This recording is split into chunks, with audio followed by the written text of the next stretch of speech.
What's up, guys? That is Version 1 here, and welcome back to episode 52 of the Three-Way Dance Wrestling Podcast. A whole year's worth of episodes here. But joining me, as always, is Shelby, a.k.a. Shubs. And no, I will not fuck you. Okay. I don't remember. Oh, yeah. I was like, I don't remember asking you. But yeah.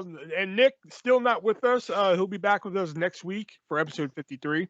But I bet you guys are wondering if you actually read what I posted. I thought you guys were taking the week off and everything. Well, that was the plan. But after we got done recording last week, Shelby was just like, I really want to review a Backlash, to which my response was, what is your obsession with wanting to review a Backlash? So again, much like some of the episodes lately, if you don't like this episode, blame Shelby. Don't blame me. Yeah, for a guy who's not his show, I seem to take it over a lot.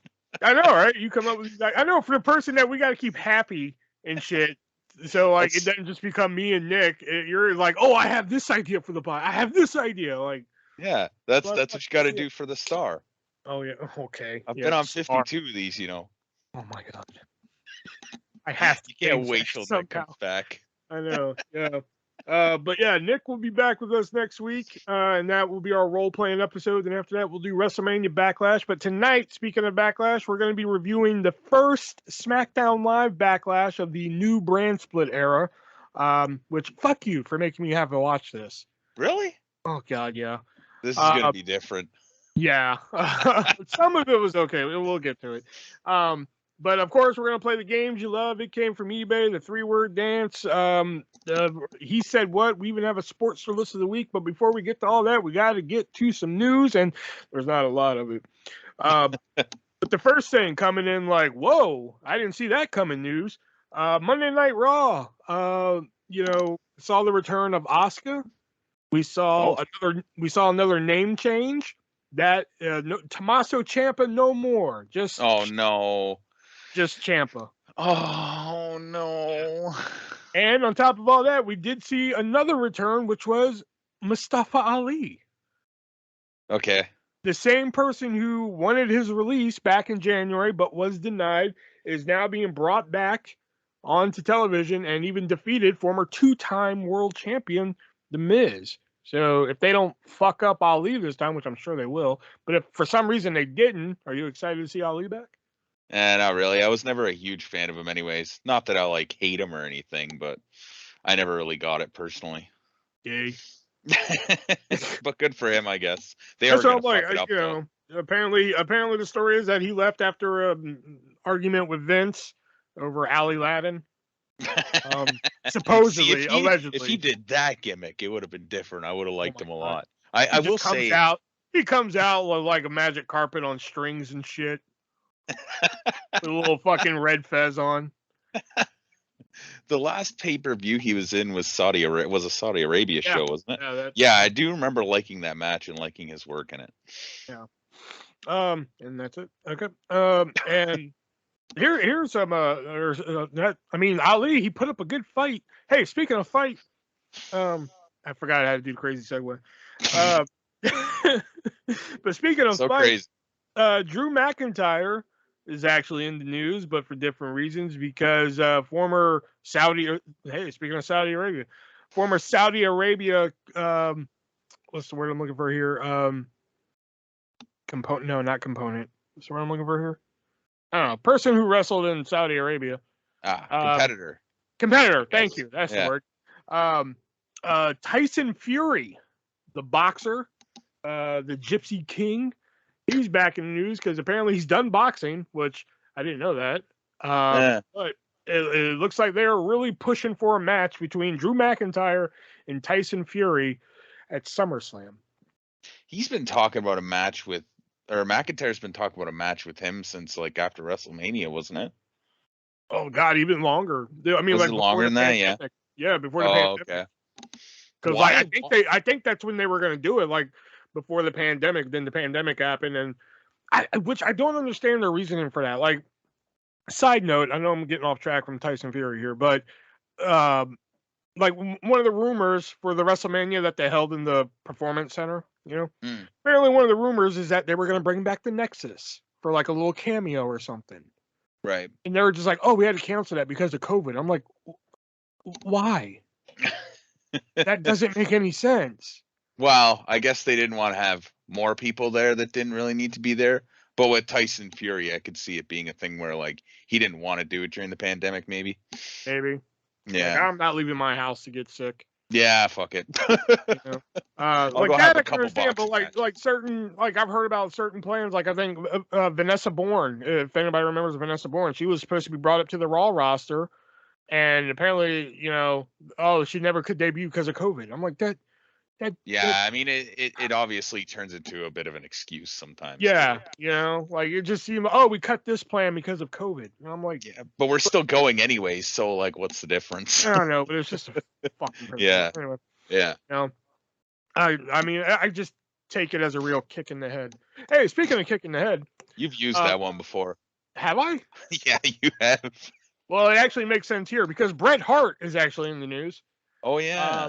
Yeah, rumored to be FTR's manager on either AEW and or just indie shows. I don't know if they're going to bring him into AEW, but I heard rumors that he was going to be like their manager for like an indie show match. Yeah. WWE apparently got wind of that shit, and they're just like, oh no, we're going to throw some money at this. And Bret Hart has signed a new deal.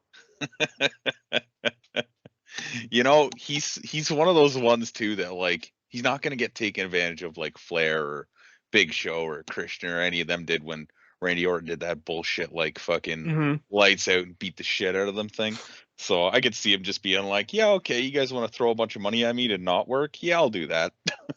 Then Bret Hart seems like the kind of person. I mean, he did punch Vince McMahon, albeit Vince McMahon did let him punch him, because he felt like he owed him one. But Bret Hart seems like the kind of person that like, okay, Bret, we're gonna have you, Big Show, Christian, and Ric Flair playing poker. Randy Orton's gonna come in with night vision goggles, turn off the light, and beat the shit out of all you. And Bret Hart just seems like the kind of person that's just like, the fuck he will. Yeah, I'm going home. Fuck you. Yeah, you other three can do it, but I'm not. Yeah. Ever since the screw job, I think that he just would not be afraid to speak his mind to some bullshit that. I think he was always kind of like that, and I think that's like he's almost like a promoter in himself. Like he knows what he's worth. It's like CM Punk too. CM Punk doesn't do a lot of stupid shit, right? So yeah, there are just some guys that just know better.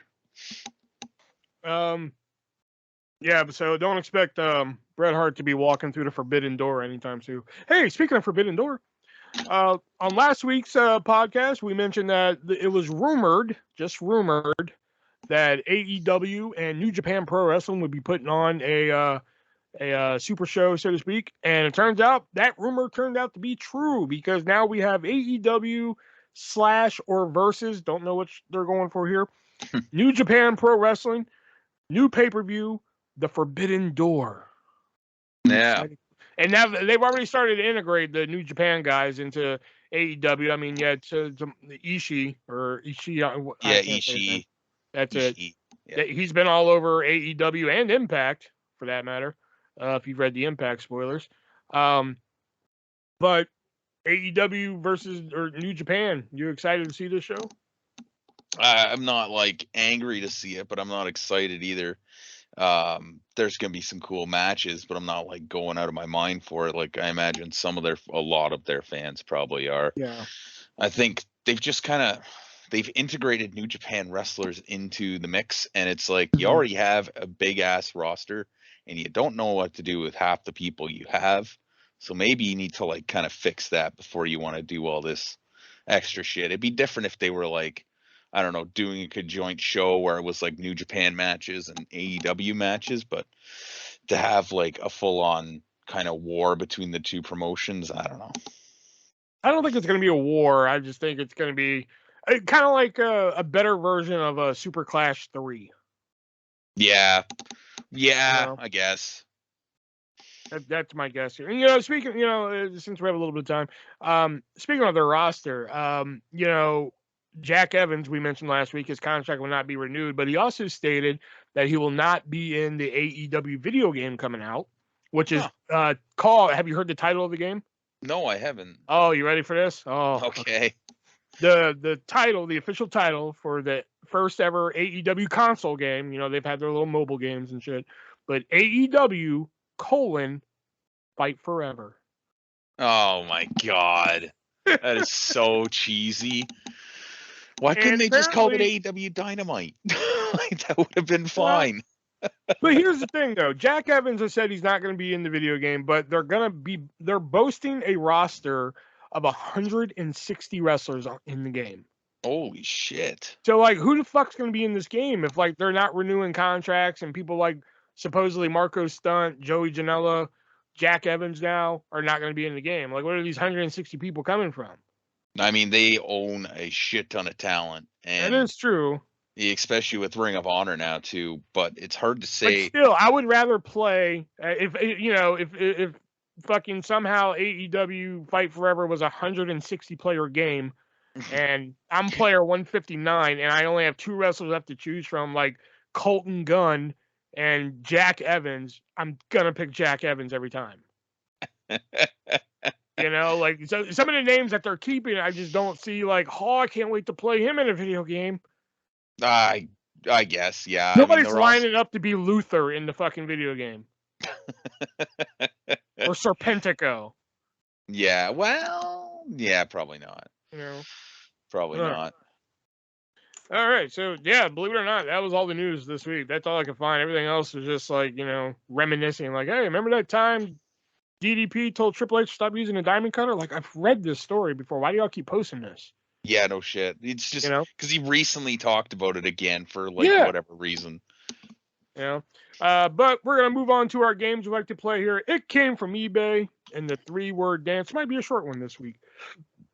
Now we are playing the new It Came from eBay, not new 3-word dance. Sorry, where I give Shelby here. When Nick comes back, it'll change again. But right now we're playing it as I give Shelby 3 item descriptions that I found on eBay, and he has to tell me which one of the 3 is the most expensive. If he can't pick it out, then Nick, albeit not here, gets a point. He's already up 3 zips. So, let me get my score. Started at the bottom last time too. Yeah, that is true though. 10 or 12 game deficit. There we go. All right, I had to get my score pad. All right, so let's do. Okay.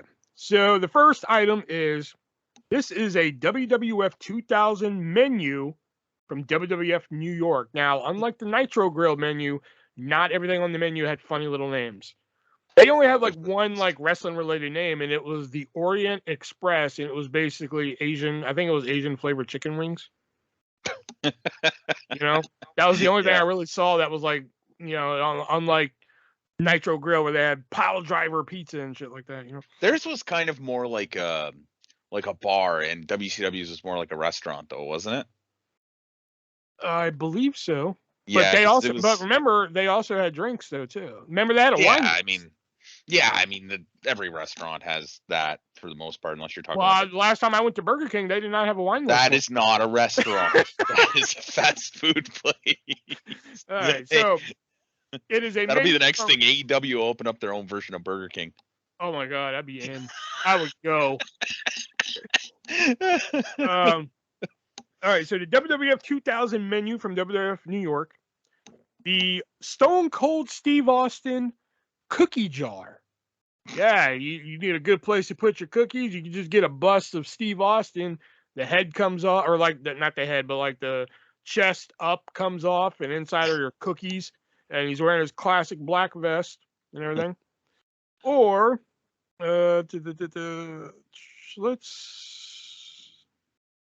okay. Or, are you familiar with what a TV tray is? Yeah. Just checking.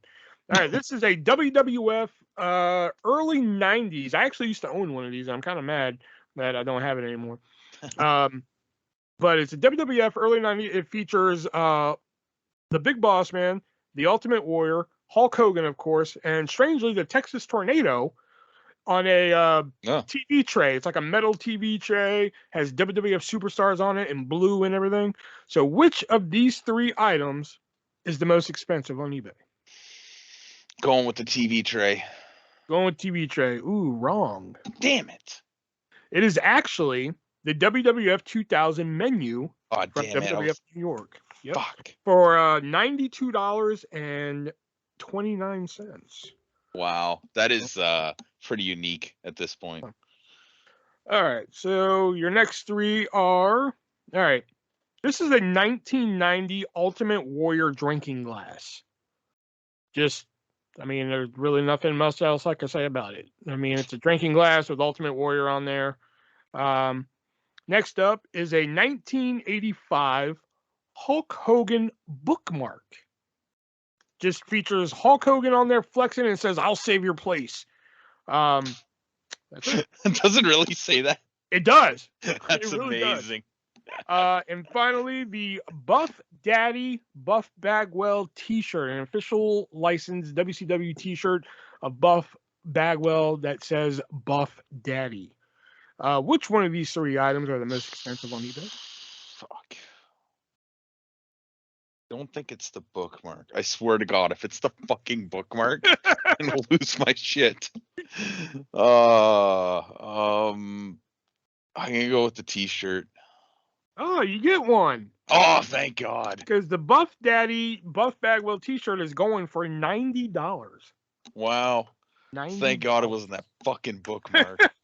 Fuck, I would have lost my shit. Let's go here. Oh man, I didn't realize I found two WWF New York menus.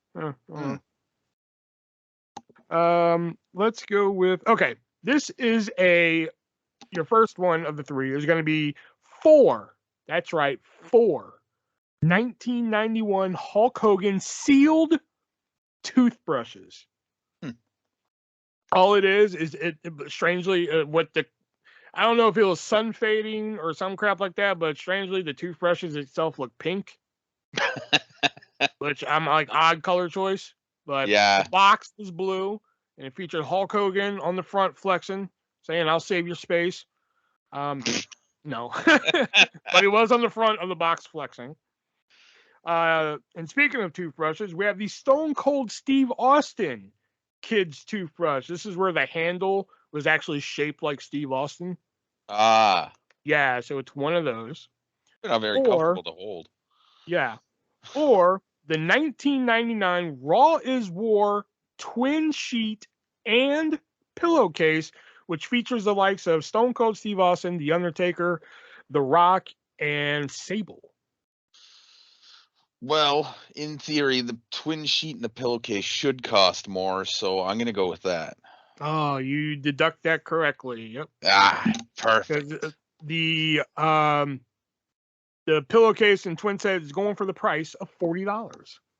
Damn. Yeah, there we go. All right, so you got 2 this week. Hey, look at you, man, catching up. I figured out the algorithm. There you go. So now we're going to play the 3-word dance, where we give 3 words that relate to a wrestler and see if we can figure out who it is here. And did I seriously write 2 of them for? Oh, okay. No, all right. So we'll start with. I'm going to save that one for Nick because I think Nick's going to like that one. Okay. So the 3 words are pain, flame, and Oliver. Oh, what? Oliver, what the fuck? Pain and flame could go with a lot of people, but Could it now? I think so. Okay. Oliver. Pain, flame, Oliver. Or you know what? I'll make it even less vague. Flames, plural.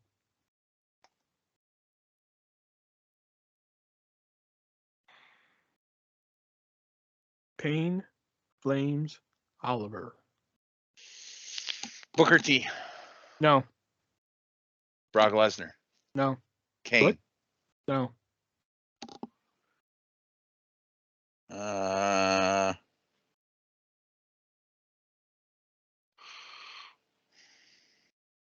Braun Strowman. No. Okay. Pain, flames. Steamboat.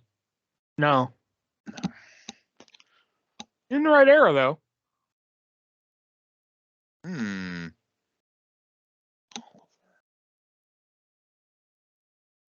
Flames and Oliver. What the hell is his name? My God. Bam Bam Bigelow. Shit. Yep. Yes.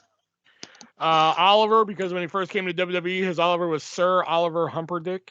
Oh yeah. Flames, because he wore the flames on, his outfit there. Yeah. And Payne, I never did spell Payne for you. It was Payne, because he cameoed in the movie Major Payne. Oh. Yeah. Shit. Your hint would have been cartwheel. Just yeah. Okay, that makes sense. sense. Yeah. All right. First 3 words. Okay. Boot. Camp. Lunatic. It's not Dean Ambrose, is it? It is Dean Ambrose. Damn it, you got Oh my that God. quick. Fuck. Well, I heard lunatic, and I was like, no, he didn't go that did he? Yeah, the boot camp match with was it Bray Wyatt, I think, at the Tribute to the Troops. Oh, he did have. Oh, okay. Yeah, and then Lunatic Fringe and fucking the other word was going to be Asylum. Okay. All right, Mr. Shiggles. Your 3 words are mirror, snake. No, not Jake Roberts. I'll play that right now. Mirror, snake, trophy.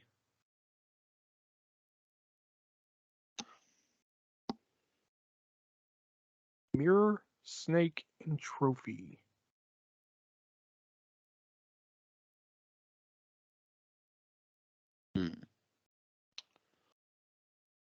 Come on.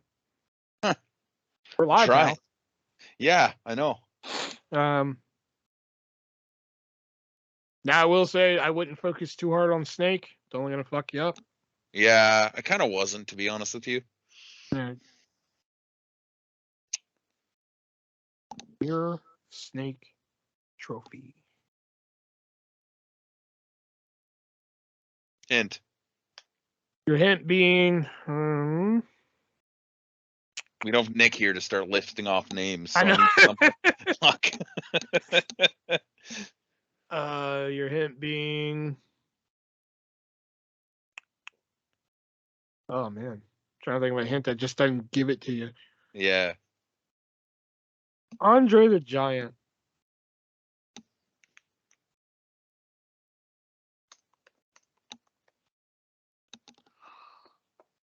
Mirror, snake, trophy, and your hint being Andre the Giant. Santino Marella? Are you even trying? I guess not.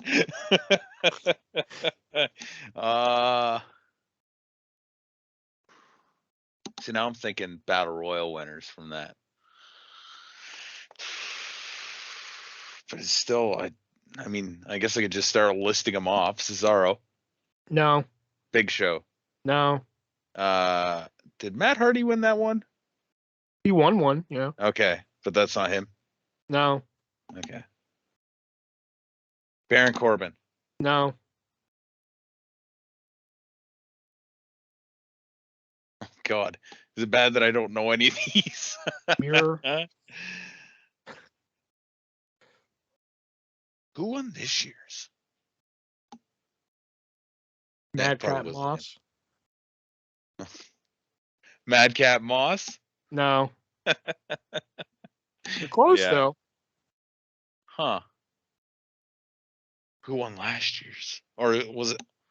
Did they have a female one this year, too? Nope. They were I guess it's not the Andre the Giant one, anyways. Who won last year? Jey Uso won last year. Jey Uso? No. Jimmy Uso? No. Fuck's sake, I'm close with Madcap Moss. Why am I close with Madcap? Oh, I bet she was the last person he eliminated. No, it wasn't Madcap. Was it Madcap? You said it was close? Yeah, it was. Yeah. It was probably the last person he eliminated. Wasn't Finn Balor. Well, now I can't ask if it's Finn Balor, so. Fuck. I got nothing. You said every Andre the Giant Memorial Battle Royal winner except for like 2. You didn't say Braun Strowman, and you didn't say Mojo Rawley. Fucking Mojo Rawley. Fuck. Trophy, because you won the Andre the Giant Memorial Battle Royal trophy. Snake, I said don't focus on, but Mojo Rawley had a role in the movie Snake Eyes from G.I. Joe. Oh. And Mirror, he did those promos where he was talking into a mirror. Oh yeah, I forgot about those weird ones. Fuck. It's funny because like I was thinking back to the pay-per-view we just watched. Right. Once you connected Andre the Giant Battle Royal, I was like, oh fuck, he's gonna get it. Yeah. And then you were just like Cesaro, Big Show. I was like, fuck, next one he's got it. And then you just skipped over it. And I'm like, all right then. And then when you said Madcap Moss, I was like, you're close because they had a tag team for a little bit. Riddick Moss at the time and Mojo Rawley. Oh, okay. Oh yeah, I forgot about that. Mm-hmm. Your turn. Oh yeah, it's my turn. Fuck. All right. 3 words are club, face, Prince. AJ Styles. Fuck. I should have used my hint instead. Well, I couldn't really use my hint, but my hint was going to be I am. Yeah, that would have threw me off. Yeah, fuck. Yeah. It's too bad I couldn't. But I had it with the second word. Yeah, okay. Gee, I wonder where you got that from. I think I made this one too obvious, but I'm gonna try it.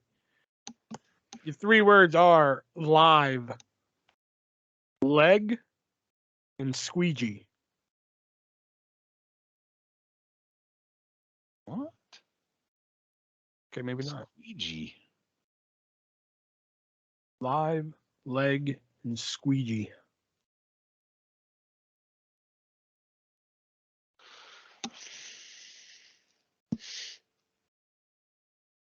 Again, Nick's gonna be yelling at no. I know, yeah, he's probably already figured this out and shit. He's not even hearing it right now, and he already knows. Yeah. Oh fuck.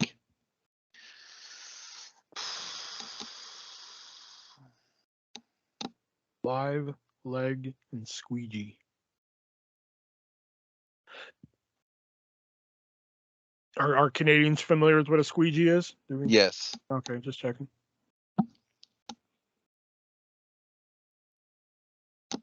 Live, leg, and squeegee.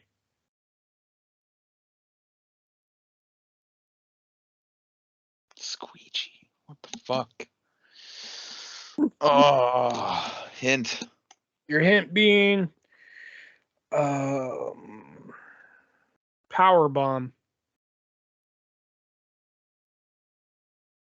Batista. No.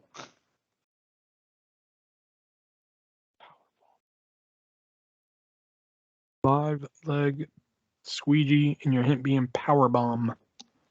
The Undertaker? No. You don't want to play today. I was waiting for that. Oh god. All I got right now is SmackDown Live and Powerbomb. And I don't even think SmackDown Live is the kind of live I should be going for. Nope. No. I'm like, nope. Pull a Dean Ambrose on you. Nope. British Bulldog. No. That wasn't a power bomb.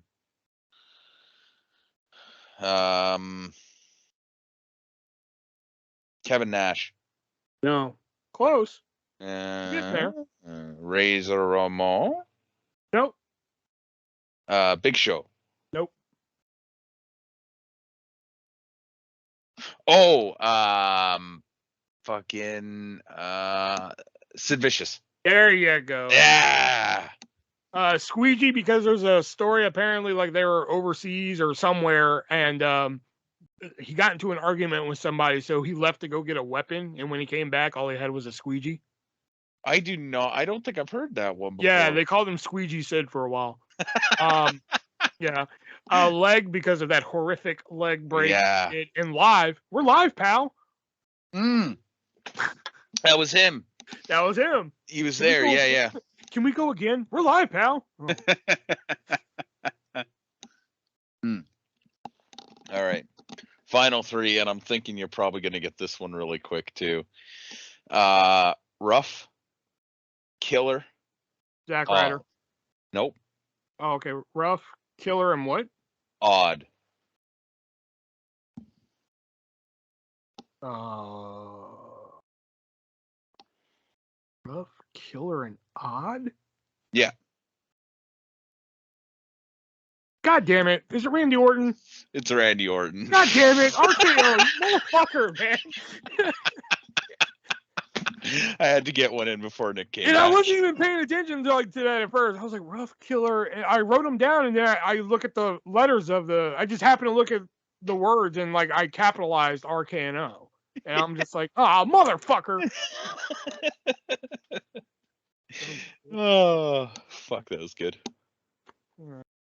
All right, so that was 3-word dance there. Now we're going to move on to a review of Backlash 2016. But before we do that, got to give a shout out to one of our sponsors, that being hardtofindtv.com, where you can head on over and find yourself a classic TV show that you haven't seen in a while or has never been released on physical media, and they'll put it on physical media for you on Blu-ray or DVD. Even throw some subtitles on there if you're hard of hearing or just one of those weird people that like to read the subtitles. Also, if you go over there, you can only use Amazon Pay at the moment, which sounds like a downside, but it works just as well as your credit cards does. And also, they take requests.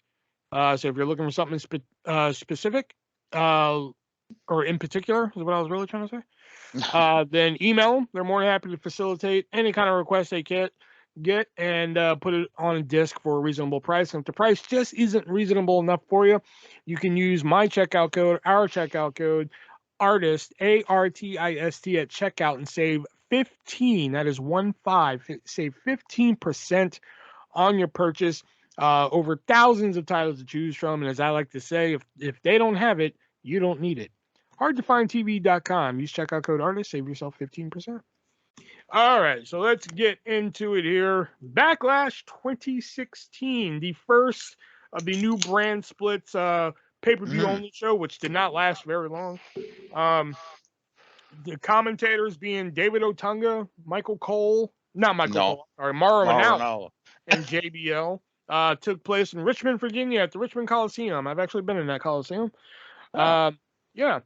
So let's get into it. The first match is to crown the first ever SmackDown Women's Champion, a 6-pack elimination challenge featuring Nikki Bella, Carmella, Alexa Bliss, Becky Lynch, and Natalya. Am I missing one there?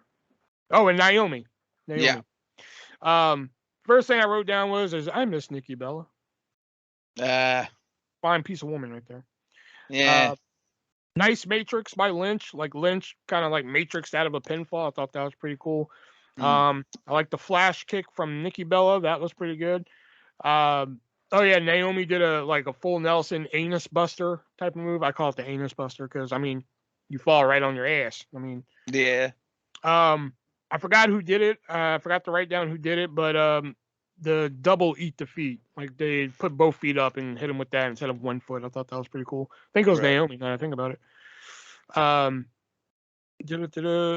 liked one thing I really liked about this match is that I liked Alexa Bliss's urgency.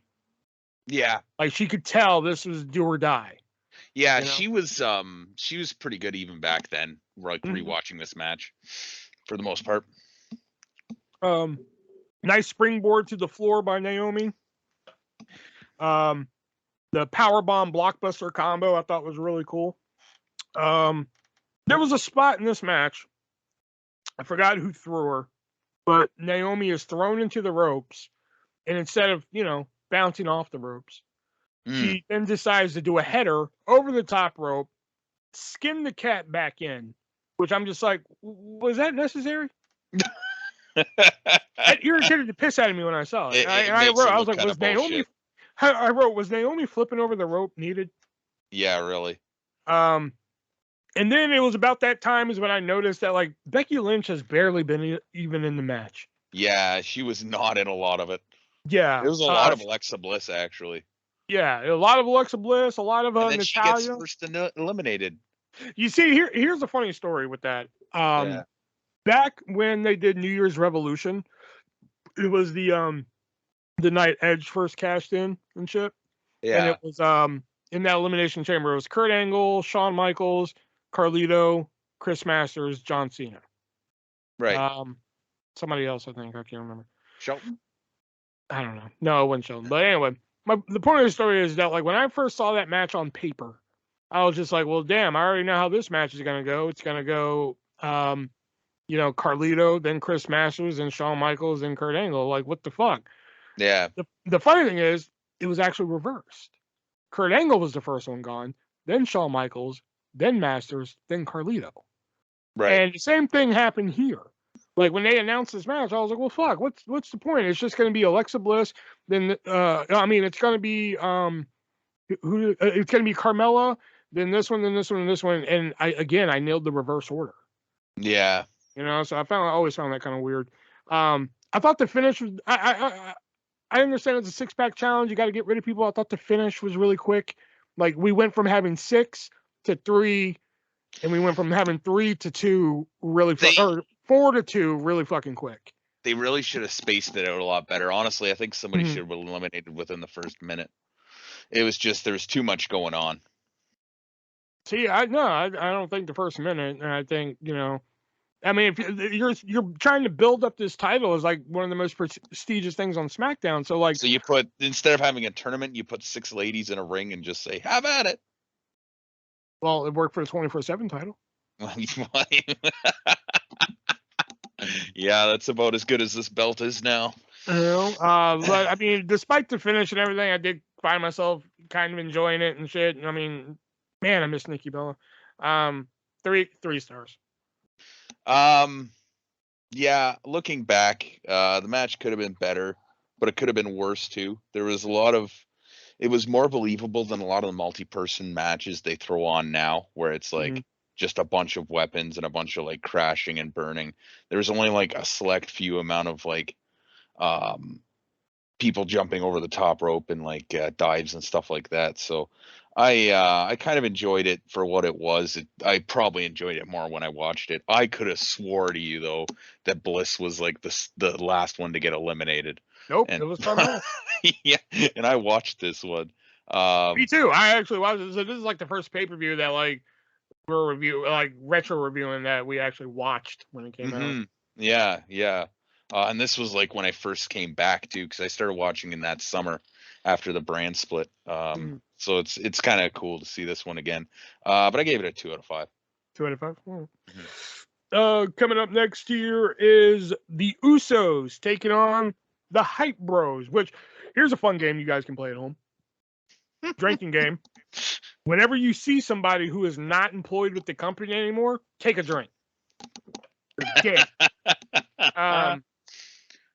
Usos taking on the Hype Bros. Apparently, American Alpha cannot compete in the tournament any longer. So this was a wild card match, so to speak.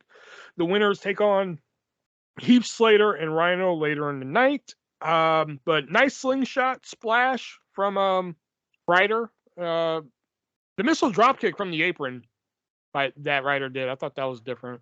Yeah. I don't see that often. No. Jimmy does this spinning roundhouse kick in matches. It's one of the spots that I like where they catch his foot, then he throws it, and then he comes back and round kicks him. I thought that was sweet. Yeah. Ryder landed on his feet for the suplex into a neck breaker. That was pretty cool. I know I give Zack Ryder a lot of shit, but and the thing that surprised me the most about this whole match is that it ended with a tequila sunrise.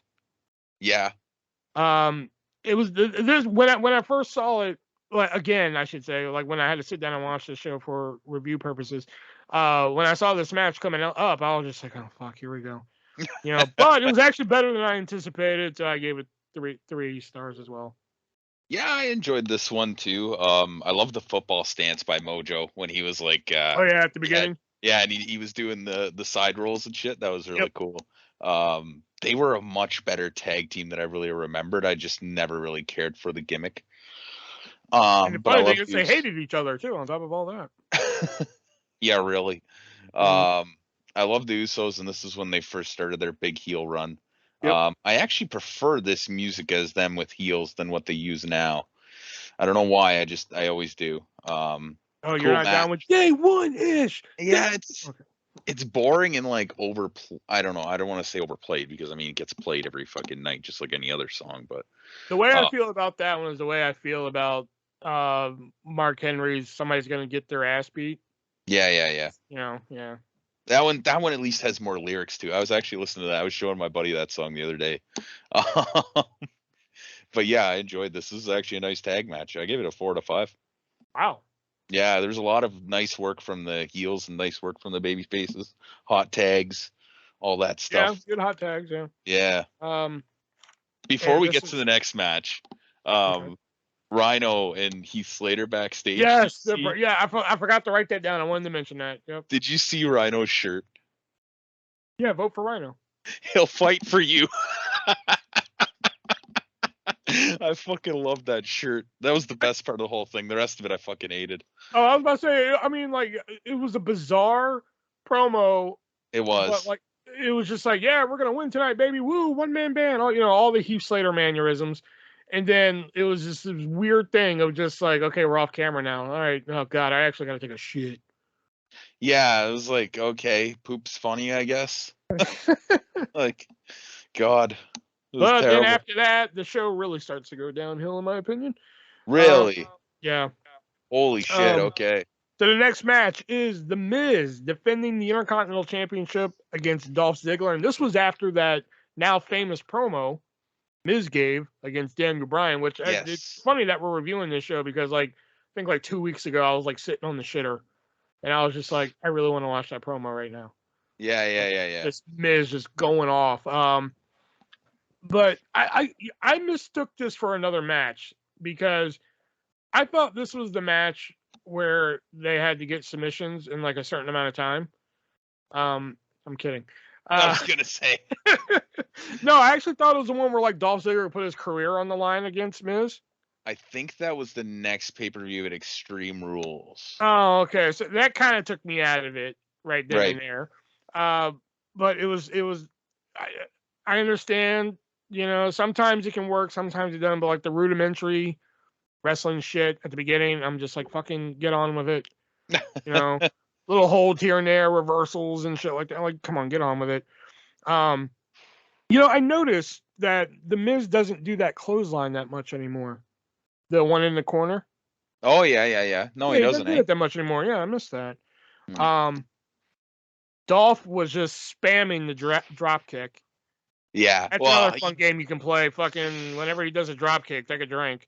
He probably does one of the better drop kicks in any wrestling I've ever seen, or not ever seen, but like currently. Yeah. He throws a really nice one. I did like the slingshot power bomb. That was pretty cool. Now, I wrote odd finish wasn't into this match, and it really kind of took me out of it. And here, let me explain to you why. Because when I used to write fantasy wrestling, I wrote this feud between two people one time, and it was a blood feud. So it finally ended in a steel cage match, and I wrote this horrific steel cage match. I mean, these two trying to kill one another and everything. And then for some reason, I still don't know why I did it to this day, but I had the heel after this horrific like cage match, put her feet on the ropes in a cage and won the match. Right. And that's how I felt watching this, because I'm like, okay, these two are actually having a wrestling match. Mm-hmm. Then all of a sudden, Maurice fucking gets hairspray or fucking mace or whatever. Yep. Takes out Ziggler, and then that's it. So not only was I not watching the match I thought it was, but then the finish was really fucking stupid. After like what seemed to be a decent wrestling match, it's 2.5 out of 5. Match of the night. I had a feeling you were going to go there. I love the wrestling. I love the back and forth. I love, there was a lot of great work. There was a lot of great comebacks for Ziggler. I think that Maurice could have been a little bit more involved in the match personally. Yeah, man. Well, he's a heel. You need to have if you have a manager out there, there's no point in having the manager out there if they're not going to get involved. Otherwise, they're just fucking useless. They're worse than like a fucking, I don't know. They're useless out there if they're not actually doing something. I didn't write much down because I was really just enjoying this. I did like the finish. I'm gonna say that right now. What? Before I get to that, when Miz got his foot on the rope, I feel like Maurice should have put it on for him.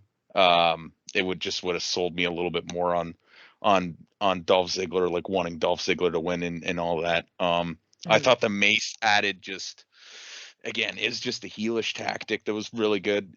Maybe Miz could have done something a little bit different, maybe a roll up, grab the tights, but let me counter that with, like, if you were to go back for the first time ever and see it, like whether it be the first time you saw it or actually watch it live, whatever.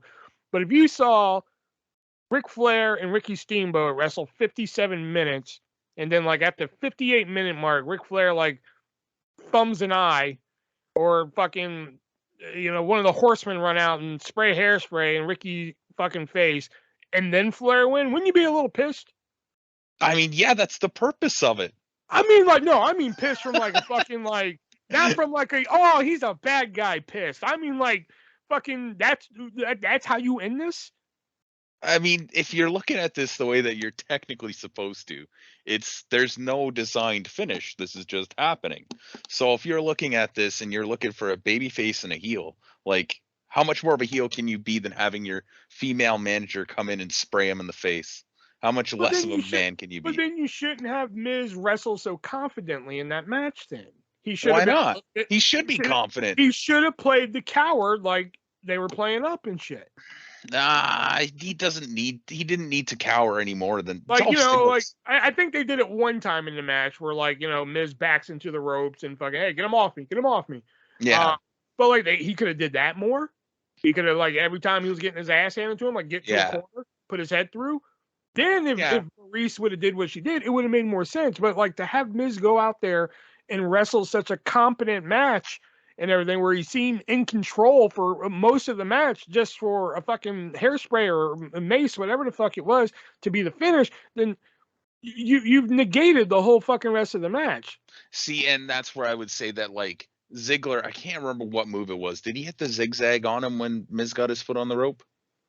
No, it was a super kick. It was a super kick? Okay. Because, I mean, I don't think anybody would have been upset if Ziggler won that from that. But if, like, Maurice had helped him by putting his foot on the rope, I think that would have maybe helped drive the finish home a little bit more. But I still think you're picking at straws a little bit. And, yeah, I loved it, man. 5 out of 5. I still think you're fuck you. I did put down that Miz could have been a little bit more of a heel. But other than that, it was great, and it didn't insult my intelligence. How many stars? 5.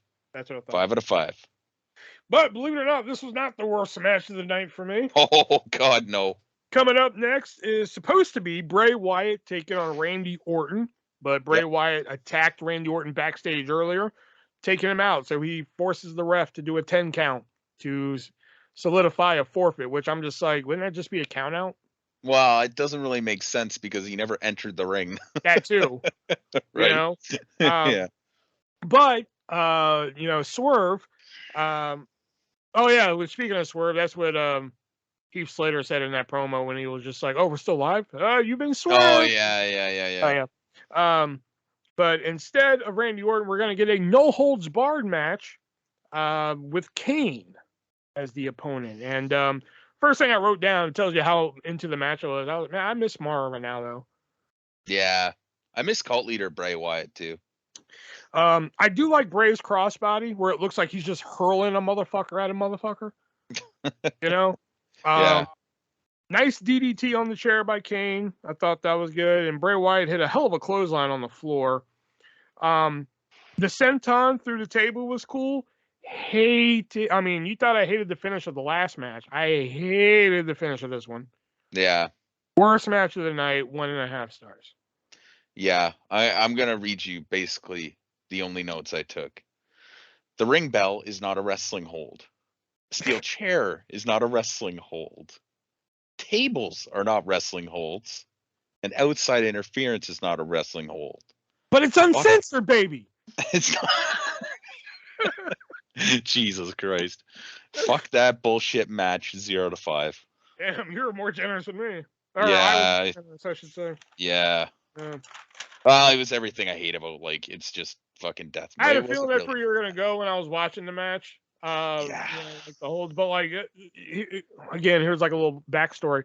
Back when ECW was still a brand, people would go to house shows with SmackDown and ECW on the same show, and they would advertise, you know, like for instance, Marcus Corvon versus Rob Van Dam in an Extreme Rules match. Yeah. And I remember reading a report one time that like whoever went and saw this show, they're just like, yeah, Marcus Corvon and RVD in a Extreme Rules match. It should have just been called a steel chair match because that's all they used was a steel chair, and that's how I felt watching Kane and Wyatt because that's all they pretty much used was the steel chair and that one table spot. In the ring bell that one Oh time. yeah, the ring bell, yeah, you know, but yeah, I don't know. I mean, you can they can make it interesting with chairs. It's just not what I'm going for. Okay. And coming up next here is strangely, believe it or not, the match of the night for me. Wow. Yeah. The Usos, who wrestled earlier in the night against the Hype Brothers, taking on Rhino and Heath Slater for the inaugural SmackDown Tag Team Championships. And it was nice to see that Slater was over at one time. Yeah. Not to say he's not over now in Impact. I'm sure he's over in Impact, but like, you know, in WWE terms, you know, it took a long time for people to get behind Heath here and shit. Suplex into the post, I thought was really cool. That's something you don't see every day. I thought it was dumb. What? And here's why I think it's dumb. Because the impact you get from a suplex isn't from the vertical pulling them up. It's from them actually, like, once they get to that tipping point, falling backwards. So But I'm realistically, pretty sure if I flipped you backwards into a steel post, it's gonna hurt. I don't think it would hurt as much as you think it would. Okay. Well, that's like the only note I had on this match, by the way. Then maybe the visual was cool. The visual is different. The visual is different. But they did this. They did the same spot later in the match, basically. Yeah. Oh yeah, that one. But there was some good tension for that hot tag to Rhino, which nitpicky. But if I were booking this match, I would have did it the other way around. Yeah, I would kind of. I would have made Rhino take all the heat and then get the hot tag to Slater. Since Slater was like the over person. I mean, not to say that Rhino wasn't over, but I just think in that dynamic, I just think it'd been better. Yeah, it makes more sense. Yeah. Yeah, but still good. Rhino hit a nice belly to belly on somebody. I thought that was cool. There was a good false finish where, you know, we thought Slater had it won, and then the actual finish happens. And it was a good promo after the match by, you know, way better than the one earlier in the night by Heath Slater. Those blue belts look so much better than the red ones. I know, which is weird. Yeah, I know. I think it's just because the red ones are so like in your face with the leather. Yeah. But the blue ones are a little bit calmer. But yeah, my match of the night, 3.5 stars. I gave it a 3. Yeah, I thought the other one was better. But this was all right, and it was nothing offensive. So I think I just mainly liked because Heath was over at the time, and probably this what should have been their big moment, but then they had a very uneventful reign, and then lost it to, ironically, Randy Orton and Bray Wyatt later. Yeah. All right, and coming up next is the main event of the evening: WWE Champion Dean Ambrose defending the title against the face that runs the place, AJ Styles here. I like the seated forearm. Like there was like a roll up and Dean Ambrose is still sitting there. So AJ jumps to his feet and hits a forearm. I thought that was pretty cool. Right. AJ takes a great back body drop. He just does that like flailing in the air, and it's pretty sweet. Yeah. Oh yeah. Was the back flip with the back suplex off the top rope necessary? No. Okay, but yeah, I don't know. I believe it was, AJ Styles had a good swinging backbreaker, and then fucking Dean Ambrose pulled out a glam slam. Which, I mean, Mauro Ranallo tried covering it up, and like, made famous by this Japanese wrestler. I forgot who it was. Yeah. I like the catapult on the apron to the post. That was kind of cool. How did Styles not explode with that fucking drop kick that Dean... There's a spot in the match where, like, AJ Styles is, like, he's like laying through the bottom rope and shit, and then Dean Ambrose comes by and drop kicks him, and you can just hear his fucking soul leave his body. Which I was just like, how is he not dead? Yeah, no shit. One. And I did like the Pele kick into the wacky clothesline. Again, hated the finish. 3 stars. I like the finish in this one. Yeah, it wasn't what I remembered. It wasn't as good as I remembered, but because this was the beginning of AJ's whole like heel run, and I love me some AJ, I still gave it a 4 out of 5. He was definitely the right winner too. Yeah, like it was obvious going in that Dean Ambrose's time was up. Yeah, But I just don't think it should have been ref bump, nut shot, Styles Clash, over. I think there could have been some other heelish tactic. yeah, I suppose. But I just think it seemed like a cop out. Ambrose did that basketball head thing that Brock did too. I didn't know he did it in this match. You know what I'm talking about? No. When AJ has him in the calf crusher, he just grabs Oh, AJ's yeah, head, that one. starts Yeah. snatching off. I was like, holy shit, he did it before Brock. Ambrose facials are a little over the top at times and kind of off-putting. Like, I don't actually believe that you're in pain right now because of like you look too fucked. Jumping into the crowd actually kind of got me into it a little bit. It was very explosive and I didn't expect it. I didn't see it coming, so that was cool. But yeah, 4 out of 5. All right, and that was SmackDown's first pay-per-view of the brand split. So on a scale of 1 to 10, what do you give Backlash 2016? I gave it an 8, and I was gonna give it a 9, but because the AJ match wasn't as good as I thought it would be, I kind of dropped it down a little bit. Honestly, I miss the brand split pay-per-views just because this was a 2.5-hour show. This was in such a like nice bite-sized piece. If you like skip all the entrances, which I don't, but if you skip all the interview segments and all the other bullshit, this is like under 2 hours probably. So Oh, yeah. it's very easy to watch as opposed to a lot of the shit they put out now. AJ and Ambrose was decent. Ziggler and Miz was great. And I didn't really care for the multi-women's match or the no holds barred, but I expected that. I thought, with the exception of title changes and new champions being crowned, this was a glorified house show. Wow. Yeah, Kane and Bray, I'm just like, huh. Yeah. I will say too, AJ Ambrose isn't like a huge match that I think anybody was really like asking for when AJ moved to like WWE, so I could see why you could say that as well. Well, it wasn't even that. I mean, like, some of it, they did pretty well, but like some of it, again, I was just sitting there like, fucking get on with it, man. Like, yeah, some of the finishes to all the matches, I was just like, what the fuck? Like the Miz and Ziggler match, and the finish of this, the finish of Bray and Kane, which I'm just like, why the fuck have Randy Orton attacked if you're just gonna have him come out and RKO him? Yeah, I didn't see the point in that. Yeah.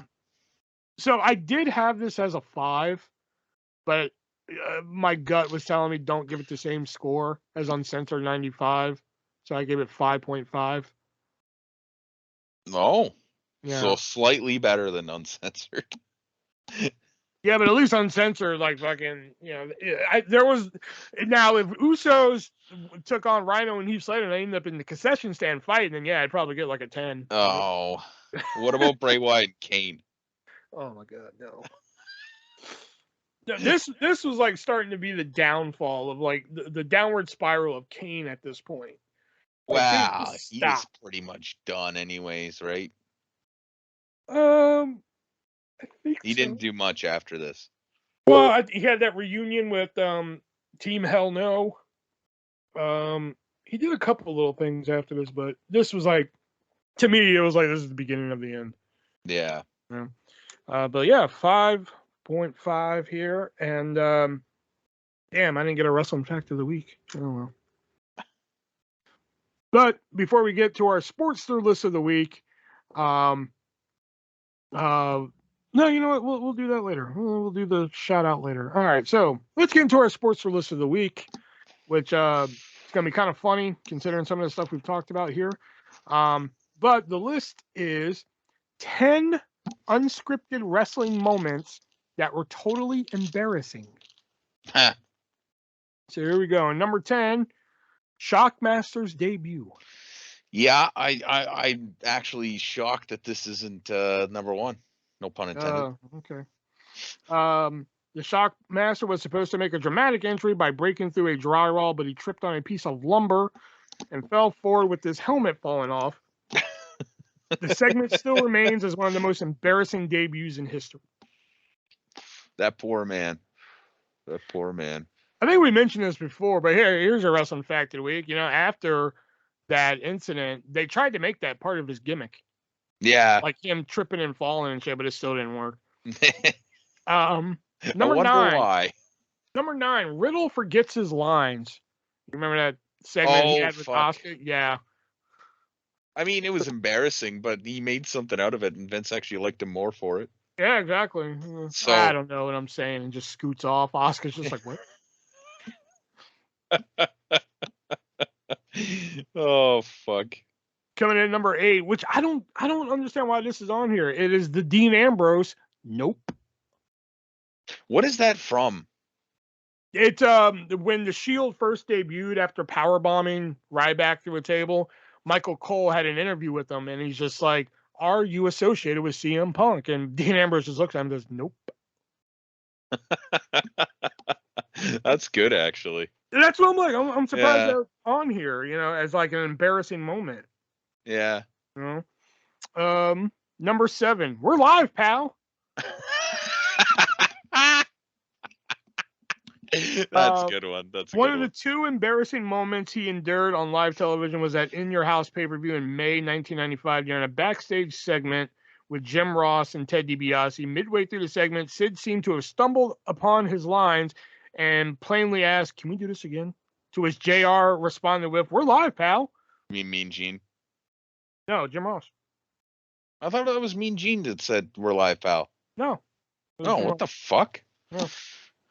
Coming in at number 6, like I didn't know this happened during this, but number 6, Roman Reigns forgets his lines. That was during the Cena promo or interview, right? Yeah. During this segment, Reigns forgot his lines and stood there for almost 30 seconds before coming up with a weak comeback. Cena didn't hold anything back and responded by saying, "It's called a promo. If you want to be the big dog, you're going to have to learn to do it." Which, how Reigns didn't just bitch smack him after that, I'll never understand. Hey, you know what? He saved the segment. Cena really did. But like, see, this is why I like, you know, as much as I love professional wrestling and like at one time aspired to be one, it's situations like that where I'm just like, I wouldn't last long, because if you would have said that to me on live television, I would have bitch smacked it right there in front of everybody. That might have made it more interesting, to be honest. Maybe. I mean, that was a really good segment, to be honest with you. But coming in at number 5, security guard stops Ron Gronkowski. I've heard of this. I don't remember it. During the Andre the Giant Memorial Battle Royal that Mojo Rawley won, you know, he's friends with Gronkowski, and they kept showing him in the crowd, like, "Yeah, that's my boy Gronkowski over there." So when Jinder was just giving it to Mojo, he was like taunting Rob Gronkowski. So that was like his cue to like, "Hey, come over the barricade and, you know, come in here and do your shit." Well, the security guard wasn't privy to this information. So she tried holding back Gronkowski like he was a fan. Yeah. That makes it feel more real, though. You know? Yeah. You know? So I wouldn't count that as like a fail. Obviously, it wasn't supposed to happen, but. Yeah. Coming at number 4, Cameron forgets how pinfalls work. Oh, fuck. Tell me about this one, because I don't remember this either. Let's see. She became the first person to get eliminated from the 2011 Tough Enough series, but it were not for her time as a Funkadactyl alongside Naomi, the name Cameron wouldn't be known among WWE fans. She became meme material during her match against her old partner Naomi on an episode of Raw. She delivered a split leg drop onto Naomi during the contest and went for the pin, not realizing that her opponent was still on her stomach.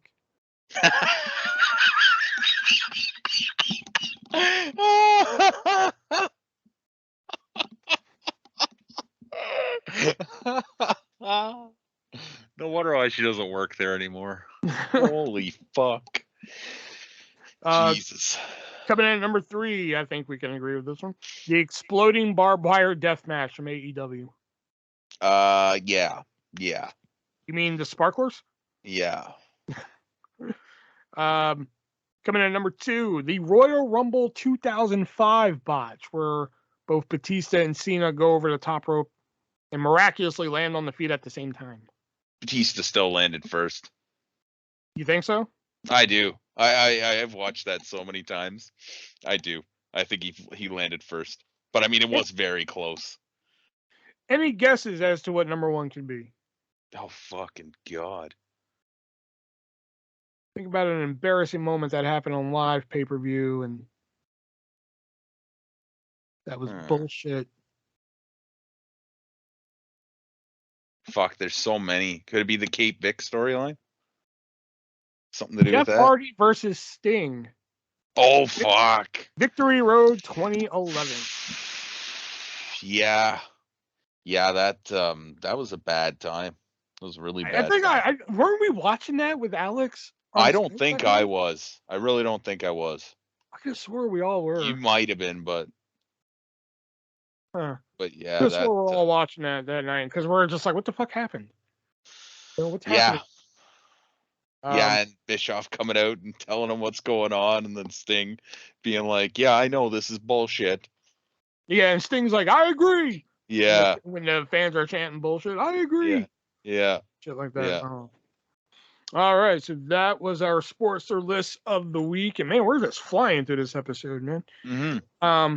So before we get to He Said What, we gotta give a shout out to one of our sponsors here, and our sponsor being the great people over at MoviesAreUSA.net. Much like HardToFindTV.com, you can head on over and find that classic movie or TV show that's not available in physical media or hasn't been on physical media in a long time. And you can get it on physical media, Blu-ray disc, or DVD by special request for a reasonable price. And I bet you're wondering if that price isn't reasonable enough for you. Do you have a coupon code for you? And the answer is no, pay the price. No, we do. We have a coupon code, and it is 3-way. Use 3-way on your whole purchase, and you will save 50. That's 50, not 15. 50% on your purchase. I just recently received from them WrestleMania this year and SummerSlam 2021, which I don't think it's the guy who normally does the DVD cover or Blu-ray covers for it, because like on the cover of the SummerSlam 2021 Blu-ray that I received, there is John Cena, CM Punk with the WWE title, and AJ Lee. Yeah. But the show itself is 2021, so you'll be worried. But if for some reason you're listening to this and you're like, I don't want wrestling on physical media, well, they have hundreds of other TV shows and movies to choose from. Squid Game, Meet the Applegates, King of the Hill, The Simpsons, you name it, they got it, or can get it as well, because they also take requests. So head on over to MoviesAreUSA.net, and if you are listening to this right now, be sure to tune in to my YouTube on Wednesday night, where we will be opening a box from MoviesAreUSA.net, and use that checkout code 3-way and save yourself 50% on your purchase. All right, so let's get into our other game we like to play here. He Said What? So I have my categories here. Okay, I did all those except for that one. All right, so do you want 1, 2, or 3, Shelby? 3. All right. Simple category this week. It's going to be announcers/commentators. Okay. Here we go. Okay.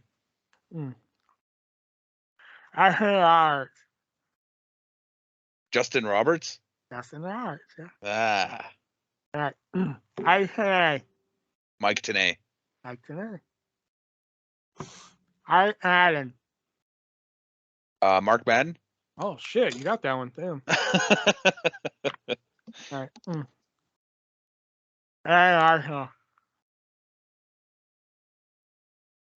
Ooh. Yeah.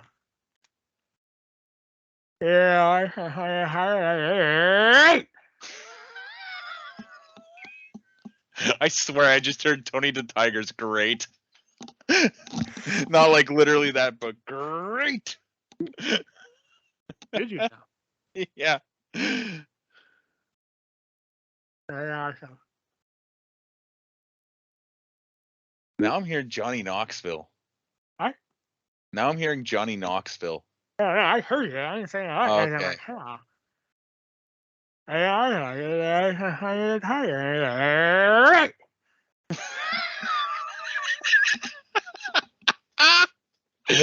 Now you're doing it to fuck with me. Or am I? Yeah, fuck, I don't know.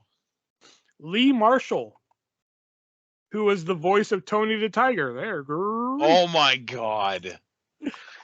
Fuck. Good luck with this one. If you get this one, I'll be kind of shocked. The last one here. Here we go. Yeah. There, fine.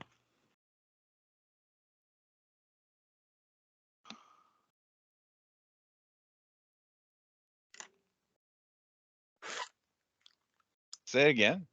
Fine. David McLean. Oh my God, you got it! Perfect. I did not think you were gonna get that one. All right. All right, so I only have 2 categories. We're gonna be doing them both anyways. So the first category is gonna be match types.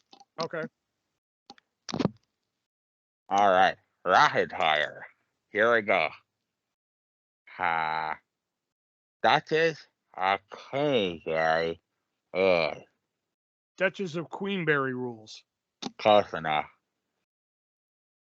Okay. Heed.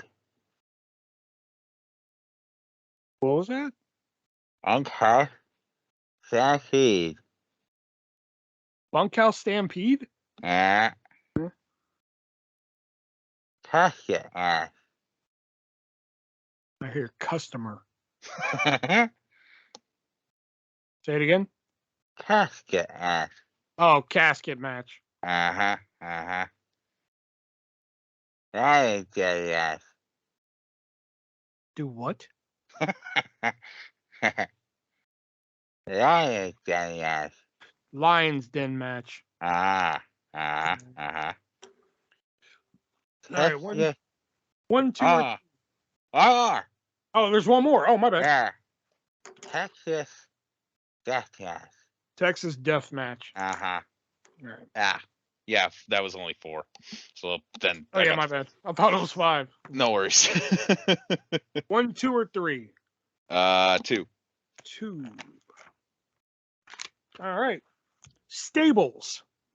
Okay. Stables is the category. Here we go. So which of the 87 stables in AEW? I like her.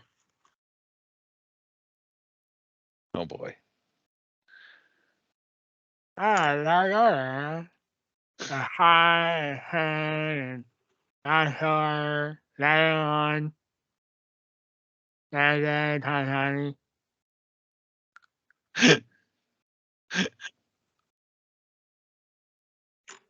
Say it again. I like her. Oh my god. It's probably some WCW stable that I'm just not. 3-minute warning? Yeah, here. Hi. Yeah, I guess that's a no. I said, if you didn't want to play. Oh. So it is a no. I like her. The high hand. I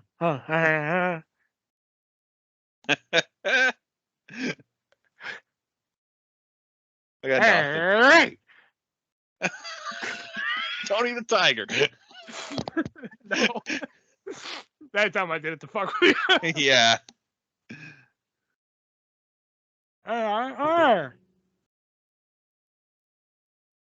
Art Bar. Oh my god. The Dark Order. Oh my god, Dark Order. I was saying with 5 and 10 and Ty Conti. I was saying all that. All right, you're right. Oh, okay. I heard Ty Conti, but I did not. Anyways. And Hardy. Say it again. And Hardy. It's not House Hardy. Yeah. And Hardy. Oh my god. And Hardy. No, Hardy.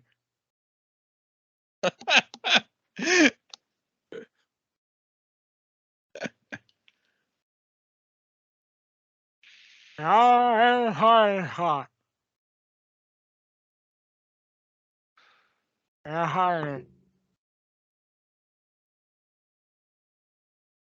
Oh my god.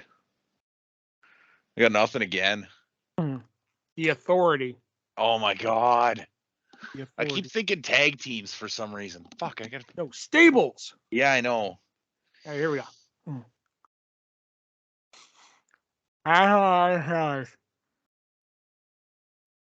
Natural Born Thrillers. Yep, that's what I'm Perfect.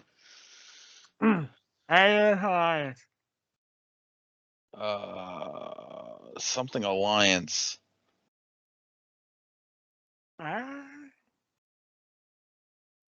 Something like Alliance.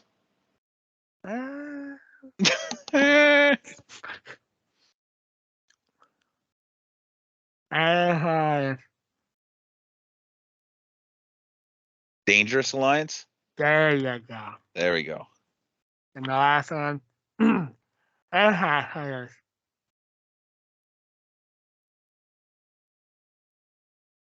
I heard a tag team, like the dad, third person, like kind of still, and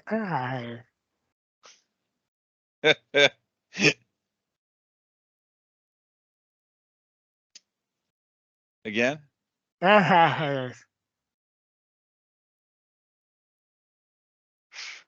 keep hearing Vampire Warriors. yeah, he did. It's not the Kabuki Warriors. No, it's the It's the Asshole Warriors. Oh, the Ass Warriors. It's like the gun club. The Ass Boys. Oh, yeah, okay.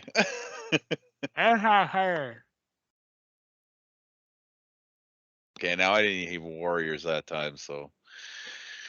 God damn it. I gotta show you suck. That's rude. I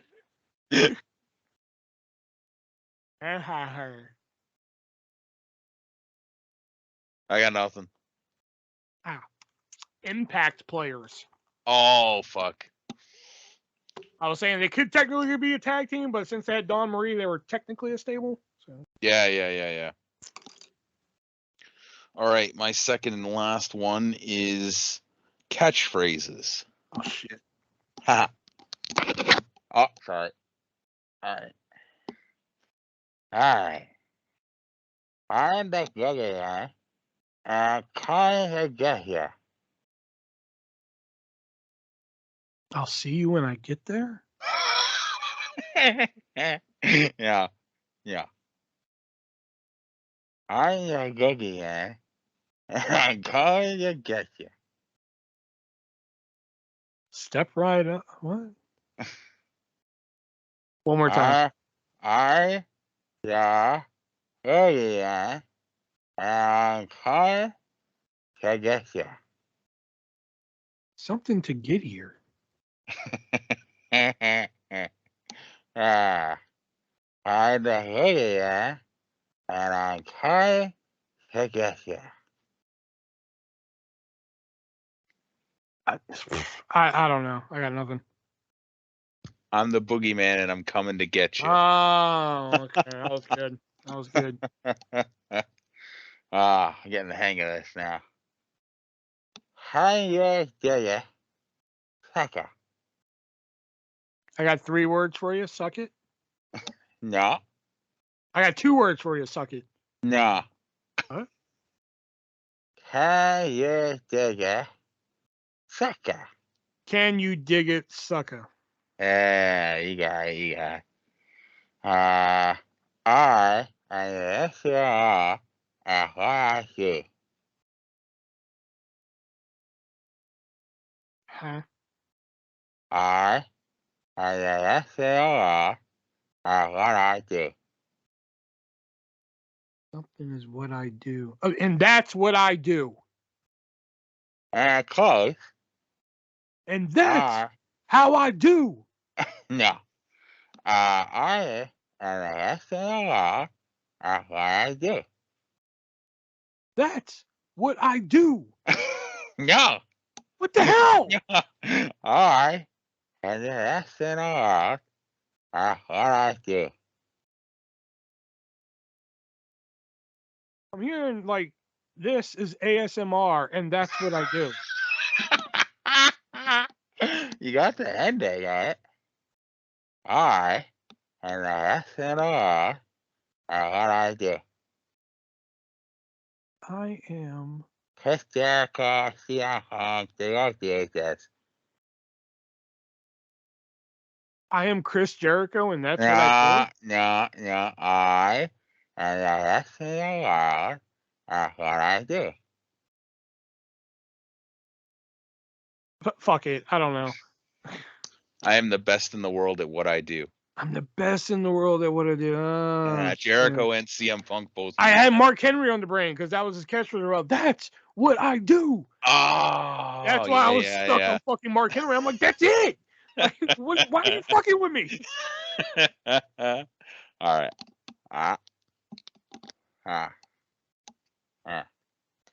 It's he. It's me, it's DDP. Heck yeah. And last one. I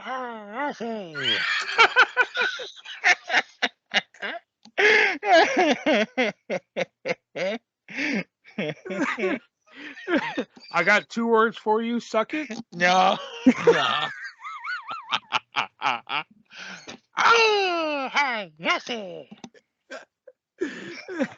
Oh, have mercy.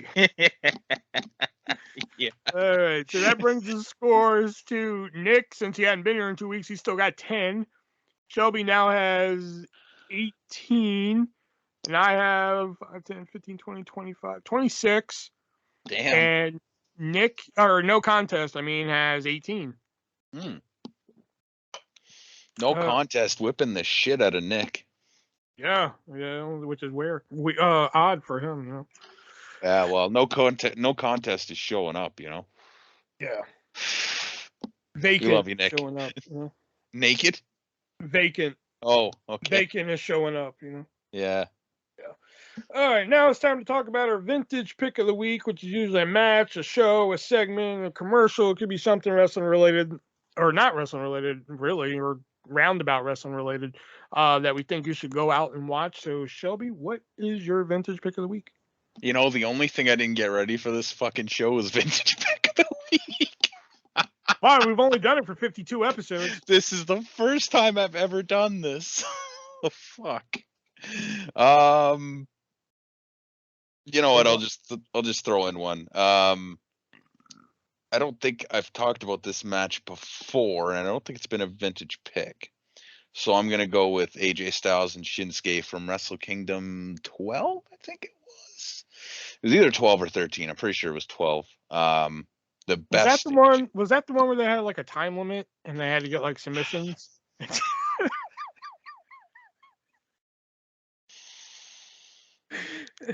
it was like an ultimate submission Iron Man match where is that the one? Are you done? I was just curious if that's the one. That's all. No, that is not the one. Okay. That is not the one. But it's the best AJ Styles Shinsuke match there is. So definitely better than the WWE ones, and I don't know of another New Japan one. So okay. My vintage pick of the week is I've mentioned this match before, but I've never really made it my vintage pick of the week, and that is the match that I believe started the women's evolution or women's revolution, whatever you want to start, and that is from a NXT Takeover Rival, I believe that's what it was, the 4 Horsewoman 4-way, Charlotte versus Becky versus Bayley versus Sasha in a fatal 4-way match.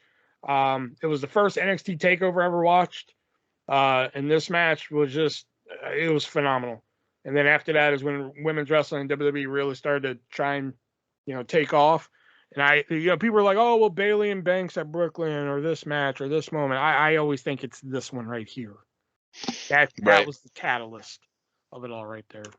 Becky was the only one of those ones that didn't win the women's title either in NXT, right? Yes. Yeah. Yeah. So strange seeing where she is now. I know, like the top of the. She food just chain, like so to there's speak. just too many good women at that point, I guess. I know the big question is, they have all these women on the roster and everything right now. Where is Dewdrop? Does anybody care? Obviously, I do. If I'm curious where the hell she is, She's out making puddles. I'd rather have Dewdrop than fucking Nikki ASH. Well, I can agree with that. Fucking stupid ass gimmick. Nikki ass. Nikki ass. Yeah. So there's the bell, so we know what that means. That signifies the end to this shortened edition of the Three-Way Dance Wrestling Podcast this week. Next week, Nick will be back, and we'll also be doing our role-playing episode there. So if you enjoyed that last time, which, judging from the numbers, you haven't, but we're going to do it anyway.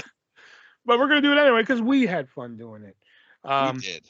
And, we don't make a nickel from this podcast. Now, if we're making money from this podcast, and they're like, hey, we pay good money not to hear that shit, then maybe we'd listen to you, but we don't. We don't get paid for this. We do this out of the kindness of our hearts and everything. We're kind? Yeah, sometimes. Oh, okay. I mean, we do this for free. It's true. It's true. We take time out of our nights every Tuesday night to record this, and, Hey, that episode has 52 views. Yeah, well, yeah. That including the most recent one, but I think that one on our day one review is like our least listened to episodes. Damn shame. Yeah. All right. So next week, Nick will be back. We'll do some role playing. Of course, all the other favorites. We'll play the new It Came from eBay with Nick, and we'll see if he can do any better than Shelby's been doing. So yeah. So for Shelby, I am yours, Visual One. And remember, be breezy.